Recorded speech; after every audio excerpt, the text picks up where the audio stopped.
পাকিস্তান বাংলাদেশের 2 ম্যাচের টেস্ট সিরিজে প্রথম ম্যাচে দুর্দান্ত জয় পায় বাংলাদেশ।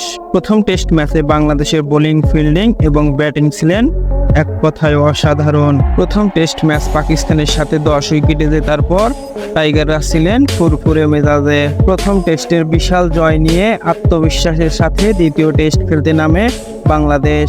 দ্বিতীয় টেস্টে বোলিং ঠিক থাকলেও ব্যাটিংয়ে ছন্নছাড়া বাংলাদেশ।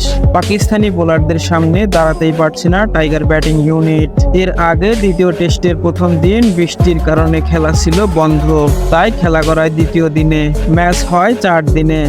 4 দিনের টেস্ট ম্যাচ। সবাই ভেবেছিল ম্যাচ ড্র হওয়ার সম্ভাবনাই বেশি, কিন্তু বাংলাদেশের বোলিং ইউনিট অসাধারণ বোলিংয়ের মাধ্যমে মাত্র 274 রানে থামিয়ে দেয় পাকিস্তানি ব্যাটারদের। 274 রানে পাকিস্তানকে অল আউট করে নিজেদের আয়ত্তে নিয়ে এসেছিল দ্বিতীয় টেস্ট ম্যাচটিও। বাংলাদেশের প্রথম টেস্টের অসাধারণ ব্যাটিং দেখার পর সবাই ভেবে নিয়েছিল পাকিস্তানের দেওয়া 274 রান অনায়াসে তুলতে পারবে টাইগার ব্যাটিংরা, কিন্তু মাঠের খেলায় গড়ালো যেন ঠিক তার উল্টোটা। পাক বোলারদের সামনে দাঁড়াতেই পারছে না সাকিব মুশফিকরা। একে একে আউট হয়ে যাচ্ছে সাদমান, শান্ত, মমিনুলরা। টাইগারদের ব্যাটিং হঠাৎ যেন অচেনা হয়ে গেল। প্রথম টেস্ট ম্যাচের জয়ের পর উঠতে থাকা বাংলাদেশ দ্বিতীয় টেস্ট ম্যাচেই হয়ে গেল বেহাল দশা। তবে দেখা যাক শেষ পর্যন্ত বাংলাদেশ কত রান সংগ্রহ করতে পারে।